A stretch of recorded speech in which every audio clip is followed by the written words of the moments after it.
Alright, so the next thing I want to have a look at is Katarina. The first thing we're going to check out is whether or not you can still viably combo off of your countered standing 4, because they changed the extensions to be punishable, right? So this is now your preferred option, because this is the only version of the counter hit 4 that is safe. And we're going to try to combo off of it. You guys suggested 4-4-4. I was using 4-4-2-4, which I thought was the best option, but we're going to try both. I'm going to start at this range here, which is where you would be at the beginning of a round, and that's actually a situation that Katarina would apply this counter hit move in earlier. So let's start off with 4-4-2-4.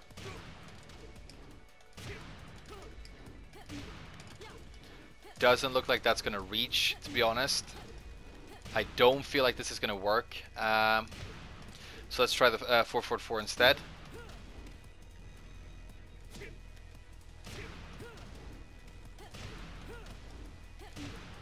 Alright, I don't think that's going to work. It might. It might be a little bit too slow, but I'm going to move a little bit closer and try it again. Alright, so there it is. Okay, so as you can see, I actually found the timing for how to do that quite quickly when you're slightly closer to the opponent. So that's probably going to be a good option. Let's try the 4-4-4 when we're a little bit closer as well. Okay, so this looks like the harder option to pull off, but it's very possible. There it is. Okay, so you have to be a little bit more quick to get it out there.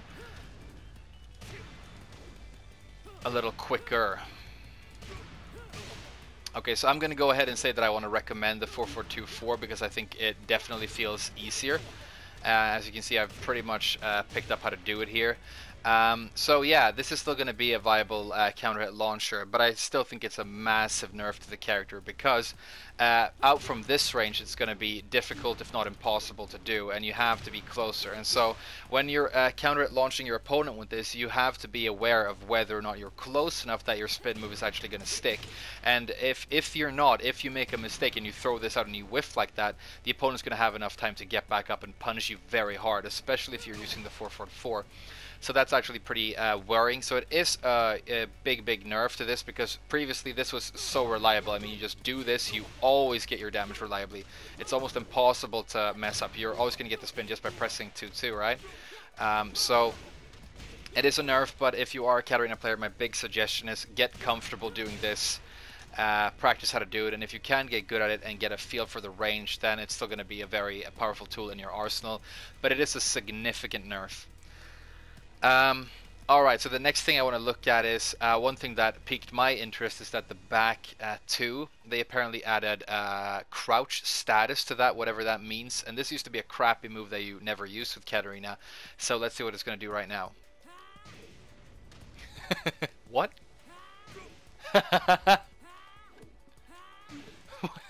Wait a minute. What?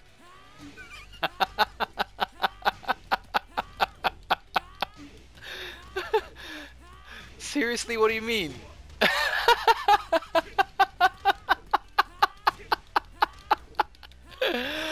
Oh god, Namco with the mix-up. What is this sound effect? Where's the crouch status? What do you mean crouch status? Is this sound effect the crouch status?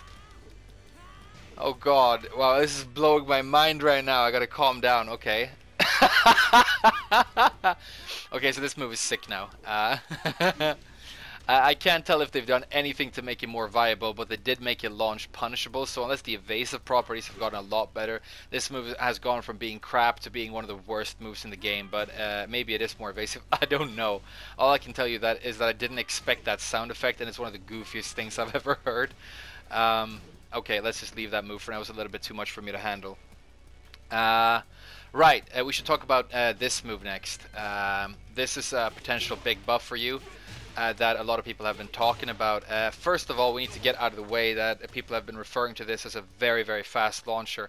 And it is, but it's not as fast as you think because it comes out of forward, which means that it's never going to come out quite as fast as you want it to. It's usually going to be delayed by quite a bit, but it is still very fast. And it has not amazing, but good range. So my guess is that this is going to be less of a block punisher and more of a whiff punisher. You didn't lack good whiff punishment because you have an amazing long range hop kick that is super reliable, fast, low crush, all the rest of it. So this is going to be for, like, say you're out here and your hop kick is going to whiff from that range, and you want to get in with something that has a bit of something that has a bit of recovery. This is going to be a very good tool for whiff punishment, and it is a powerful launcher. As you can see right here, it's going to do 33 damage. So I think the next thing I want to do is try some combos off of this to see how much damage you can get. But if the first hit does 33, it should be quite easy to get around 65 at least. Let's have a look. So let's just do something simple.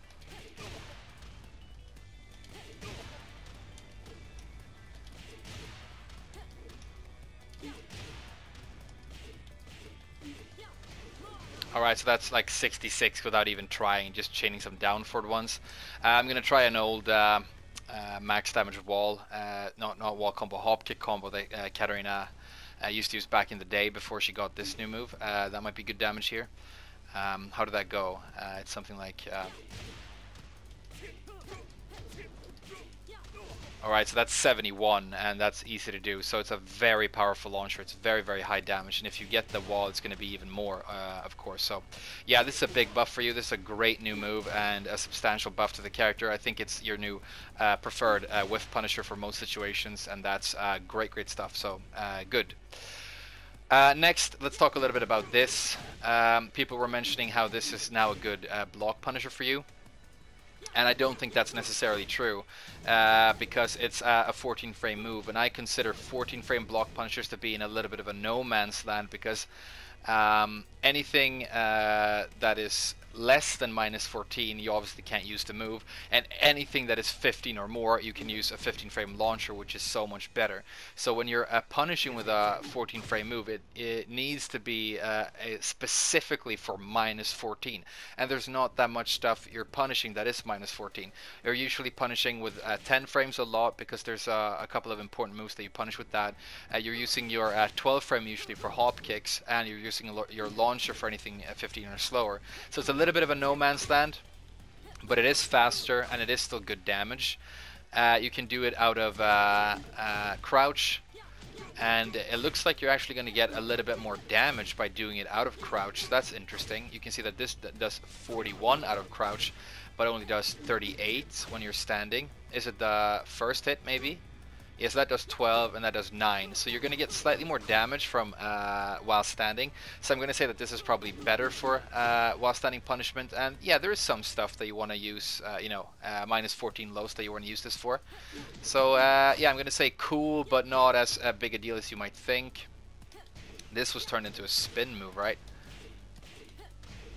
Wonder if that's actually going to be used in any combos. It's a pretty high damage move, so maybe, but Katarina already had very good combos, so who knows if that's going to be very useful. Did they turn the second hit into a counter hit launcher? Am I remembering things wrong? Okay, no, they did. And that's also going to be quite powerful, actually. Let's see if that's duckable. It's going to be interesting to know. Okay, so we're going to put first one to all guard, and then crouching guard for the second one. Okay, so they can duck that, but they can't duck that, right? Okay, cool stuff. And this is a good opportunity to check out if it's true that, yeah, this is now duckable and launchable. So it's a very, very big nerf to your down forward 1 string. And they gave the exact same treatment to while standing 1-1, right? Yeah, okay. Anything else? Yeah, we should look at some Harrier and some wall bounce, I guess, before we wrap up Katarina. They made the input windows for Harrier better and the cancellations into crouch better. Okay, yeah, so that feels a lot faster now, actually. It's fast enough that it feels like you can almost turn this into a little bit of a wave dash. The cancel into crouch, I mean, that seems pretty good. And then the input window, yeah, it's a lot bigger. You can delay your moves very substantially now. This too was heavily buffed. It's safe on block now, so this is going to be your preferred mix-up mid. 4 became your wall bounce. The 3 has new properties on hit apparently. Okay, so it looks like it's not going to knock the opponent as far away. You might be able to get slide shoot guaranteed here now. Let's try that. Or not slide shoot, I'm sorry, I mean axis ramp. Yeah, that actually comboed. That's very good damage. And then the new Harrier move. You can do this throw out of Harrier, which is cool, but probably not as useful as you might think. Let's try the wall bounce and see what would be a good re-wall spot tool, maybe 2-2. Yeah, that worked. Okay.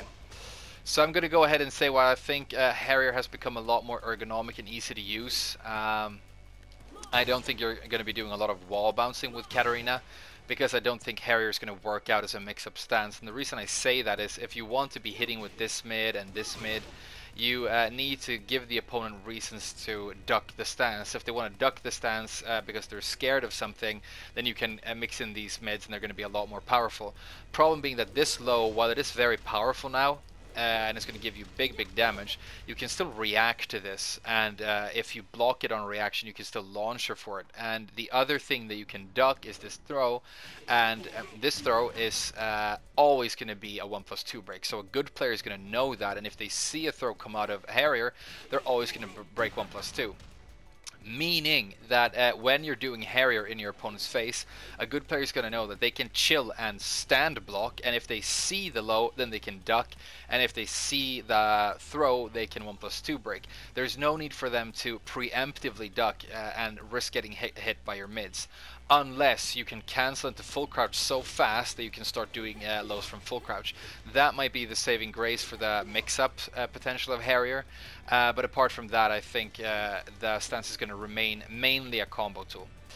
Alright, is that it for Katarina? Anything else I'm missing with her? There's probably something. Oh yeah, no, something we got to mention before we move on. This thing is going to be great now, right? Because it gives you plus frames. And this move as well. And then they gave this a mid mix-up because you can duck this high. So let's double check that. So guard and then duck. Alright, so that's duckable, but in case they duck that, you now have this mid extension that's going to knock down. Let's check out if both extensions are natural. Okay, so that's natural. And that's natural. Okay, so it's a good mix-up stance, and I think, honestly, this forward 1+2 is the big sleeper hit of Katarina's buffs. I think this might actually be the biggest buff she got. That's just my feeling, but I don't play a lot of characters who have like easy access to good plus frames just by getting a move blocked like this. This has good range, and while it is duckable, it's something you can just throw out now every once in a while, collect some plus frames and do a powerful mix-up. You're going to be able to blow up people by setting up counter hits with this like that, you know, in the lower ranks. But I think this is a very big buff for her, and probably the best thing they changed about her, in my opinion. Unless this Whiff Punisher just turns out to be amazing, and she's going to combo for 1,000,000 damage all day off of this. But yeah, cool stuff overall. My biggest tip is just become comfortable comboing off of this 4. I think that's the main thing. Alright, so before we go any further, a thing that I need to do right now is I need to jump onto Lars, because there's been rumors reaching my ears of a 12-frame launcher for Lars being put into the game. So we need to check that fast before we go any further. If this is true, then it's going to be a big deal. But based on what I've heard, I think it's a little bit weird. It gives me the gut feeling that maybe they haven't put this into the game intentionally, but I'm going to have to see it with my own eyes. I haven't looked at it yet, so...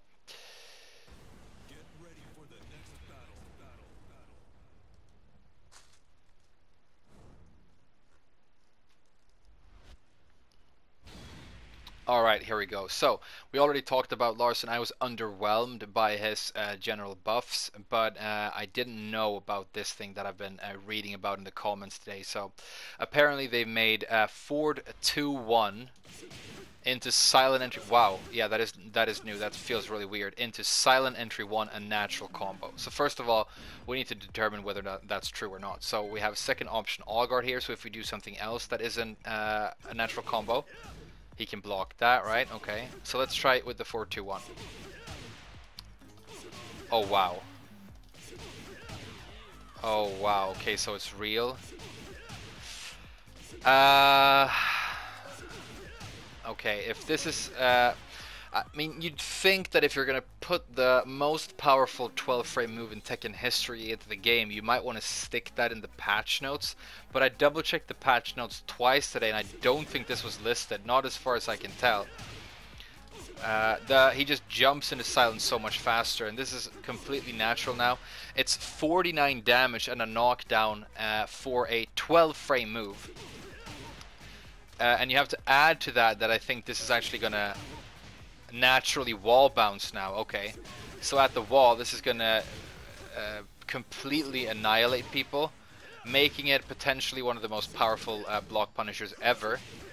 Lars already had good 12 frame with 424. Like, this is good. 424, 32 damage and a knockdown. This is great. This is like a hallmark of good 12 frame punishment. This thing is completely overblown. It's in a class of its own, and like I say, because this wasn't listed, it makes me wonder if they sort of put this into the game intentionally or not. It feels really weird.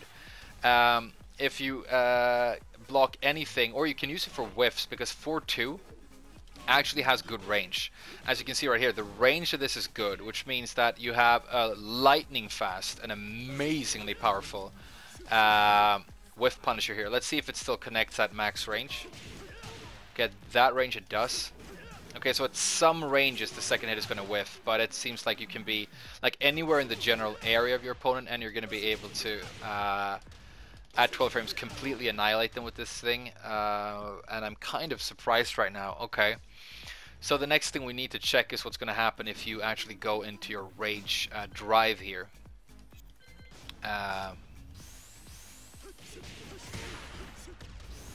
So that should probably, you should be able to spin there as far as I know. Yep, okay. And that's going to be so much damage. I didn't even do a combo and I got 80. Okay.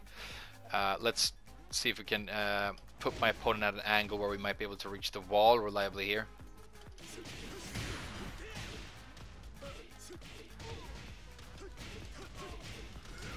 Oh wow, and that was probably not even optimal.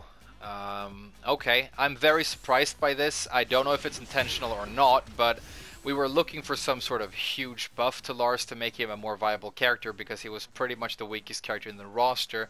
If this is going to stay in the game, I'm going to go ahead and say that he's not going to be the weakest character in the roster anymore. Now, I'm also going to say that, I mean, don't go ahead assuming that this means that Lars is broken beyond belief and is just going to be the most powerful character in the game and the only thing seen in tournament going forward. That's not really the case, because there are characters in this game who aren't going to let you punish with this all that often. But in any opportunity you get to do this, you're going to want to try, and it's going to be 49 reliable damage and a knockdown for anything minus 12 or more. And anywhere near the wall, it's going to be the wall bounce, which means that the damage is going to become ridiculous. It looks like you have to sort of hit from the front for the wall bounce to happen. Yeah, and as you can see right there, again, I didn't even do a combo, and it's so much damage. Let's try and get him at an angle at it where it works a little bit better.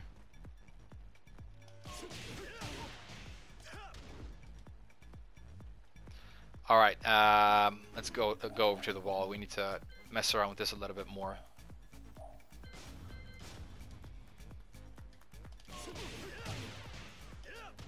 Okay, so the 4 isn't working right there, so let's try something else. Just a jab works just fine. Yeah, it's alright, yeah, I'm very surprised by this, and if it is intentional, then it is that big buff they wanted to give a character that was the weakest character in the roster, and maybe now he really is going to be the protagonist of Tekken, who knows. I don't really have anything more to say about it other than that I think it would have made sense to stick this in the patch notes. The way they worded that string had become natural in the patch notes was now chains, or now chains on hit or something like that. And as far as I could see, they didn't tell us anything about this, and they definitely should have. But yeah, for as long as this is in the game, Lars is a much stronger character, full stop. Is it going to break him? It's difficult to tell at this point, but we're gonna have to wait and see. I'm on the fence. I don't know how huge it's gonna be, but my gut reaction is that it's in a complete class of its own. There's never been a 12 frame move or a move this fast, this powerful, as far as I can remember at least. All right, I think we're going to look at some other characters, but I'm going to make another quick cut here, and we'll jump over to maybe some Elisa next. I know you guys have been asking for that.